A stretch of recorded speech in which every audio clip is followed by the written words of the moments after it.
Hi friends, நம்ம விஜய் மல்லி ஸ்டோரியில் மல்லி வந்து பார்த்தீங்கன்னா கடைசி நேரத்தில் வந்து பயங்கர சர்ப்ரைஸ் கொடுப்பாங்க அப்படின்னு தான் எதிர்பார்க்கப்படுது. இப்போ இருக்கிற சூழ்நிலையில் வந்து விஜய் அண்ட் அன்னபூர்ணி அம்மா வெண்பா 3 பேரை மட்டும்தான் காமிக்கிறாங்க. அண்ட் தென் கோர்ட்டில் வந்து இவங்க வக்கீல் அண்ட் தென் எல்லாரும் இருக்கிற மாதிரி தான் வந்து காமிக்கிறாங்க. அண்ட் தென் விஜய் வந்துட்டு கூண்டில் நின்றுட்டு இருக்கிற மாதிரி எல்லாம் இருக்கு. ஸோ வந்து கடைசி டைமில் மல்லி வரமாட்டாங்கன்னு தான் இவங்களும் நினச்சிட்டு இருப்பாங்க. ஆனால் வந்து வந்துட்டாங்க அப்படின்னாலே ரொம்பவே சர்ப்ரைஸாக இருக்கும். ஏன்னா ரொம்ப நாளாக மல்லியை விஜயும் அண்ட் வெண்பா வந்துட்டு காமிக்கவே இல்லை.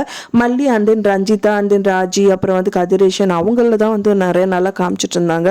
ஸோ இப்போ வந்து மல்லி என்ன நினைக்கிறாங்க அப்படின்னா, இப்போ இதெல்லாம் ரொம்ப முக்கியம் இல்லை, ஃபர்ஸ்ட் அவங்கள காப்பாற்றணும் அப்படிங்கறதுக்காக தான் வந்துட்டு பார்த்தீங்கன்னா அவங்க பிரிஞ்சே வந்திருக்காங்க.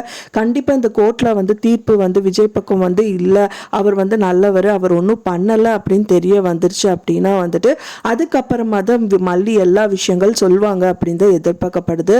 ஏன்னா மல்லி வந்து பார்த்தீங்கன்னா மெயினாக விஜயை காப்பாற்றணும். விஜயை காப்பாற்றினா மட்டும்தான் வெண்பா பாப்பா வந்து விஜய் கிட்ட விட முடியும். என்னதான் இருந்தாலும் அவங்க வந்து ஒரு அம்மாவா இல்லாட்டாலும் ஒரு 3வது மனுஷனாக இருந்தால் கூட ஒரு குழந்தை நல்லா இருக்கணும் தான் எல்லாருமே நினைப்பாங்க. இப்போ வந்து அந்த குழந்தைக்கு அம்மாவே மாறிட்டாங்க. ஸோ அந்த குழந்தையோட லைஃப் தான் முதல் முக்கியம், அதுக்கப்புறமா நம்ம பார்த்துக்கலாம் அப்படிங்கிற மாதிரி தான் இருக்காங்க. ஸோ இதுக்கு வந்து முட்டுக்கட்டை போடுற மாதிரி ராஜி ரஞ்சிதா எல்லாமே பண்ணிட்டு இருக்காங்க. அவங்க கண்டிப்பாக வரவிடக்கூடாது அப்படிங்கிறதுக்கான சதி வேலைகள் நிறையாவே நடந்துட்டு இருக்கு. ஸோ அவங்க எப்படி முறியடிச்சு அங்கே வந்து அவங்க எப்படி காப்பாத்துறாங்க அப்படிங்கிறது கதைக்களம் தான் வந்து ரொம்பவே சுவாரஸ்யமாக போயிட்டு இருக்கு.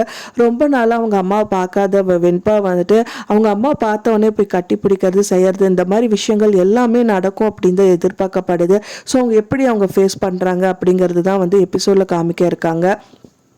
வித்யாமா வந்தால் நல்லா இருக்கும் அப்படின்னு நம்மளும் தான் எதிர்பார்க்குறோம். பட் ஆனால் வித்யாமா வரல அப்படின்னாலும் மல்லி வந்து ஃபேஸ் பண்ணிடுவாங்க. ஏன்னா அந்த அளவுக்கு வந்து அவங்க வந்து ரொம்ப தைரியமாக இருக்காங்க அப்படின்னே சொல்லலாம். முதல் தான் மல்லி அழுதுட்டு செஞ்சுட்டு கோயிலில் வந்து கஷ்டப்பட்டுட்டு எல்லா பரிகாரம் பண்ணிட்டு ஸோ இந்த மாதிரியெல்லாம் வந்து பண்ணிட்டு இருந்தாங்க. ஸோ இப்போ ஃபேஸ் பண்ணுறது இப்போ நம்ம பார்க்குற மல்லி வந்து ரொம்ப போல்டான மல்லி.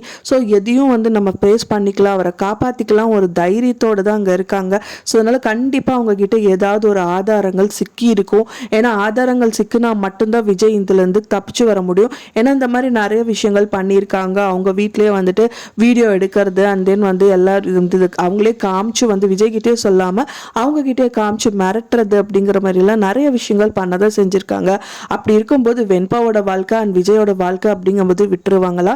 கண்டிப்பாக இருக்காது. ஸோ அதனால வந்துட்டு ஏதாவது ஒரு சாட்சிகள் வச்சு கண்டிப்பாக வந்துட்டு அங்கே வந்து நிற்பாங்க. அண்ட் வித்யாமாவே இல்லாட்டாலும் ஃபோன்லேயோ இல்லை ஏதாவது ஒரு விஷயங்கள் வந்து கண்டிப்பாக கோர்ட்டில் சப்மிட் பண்ணுவாங்க. அதை வச்சு கண்டிப்பாக வந்து வக்கீல் வந்துட்டு அதெல்லாம் அரசி ஆராய்ஞ்சு பார்த்துட்டு வந்து பார்த்திங்கன்னா ஜட்ஜ்மெண்ட் கொடுத்துருவாங்க. ஸோ கண்டிப்பாக விஜய்க்கு வந்து சாதகமாக தான் அந்த ஜட்ஜ்மெண்ட் இருக்கும். ஸோ வெயிட் பண்ணி பார்க்கலாம் ஃப்ரெண்ட்ஸ் என்ன நடக்குது அப்படின்னு சொல்லிட்டு. நீங்கள் எப்படி நடக்கும் நீங்கள் எதிர்பார்க்குறீங்க அப்படின்னு சொல்லிட்டு உங்களோட கருத்துக்களை மறக்காமல் எனக்கு கமெண்டில் ஷேர் பண்ணுங்கள். நான் சொன்ன இந்த தகவல் உங்களுக்கு பிடிச்சிருக்கும்னு நினைக்கிறேன் ஃப்ரெண்ட்ஸ். பிடிச்சிருந்தால் மறக்காமல் லைக் பண்ணுங்கள், ஷேர் பண்ணுங்கள், கமெண்ட் பண்ணுங்கள், சப்ஸ்கிரைப் பண்ணுங்கள். மேலும் இன்னொரு மல்லி சீரியல் அப்டேட்டோட நெக்ஸ்ட் மீட் பண்ணுறேன். தேங்க்ஸ் ஃபார் வாட்சிங் மை வீடியோ ஃப்ரெண்ட்ஸ். நெக்ஸ்ட் வீடியோவில் பார்க்கலாம்.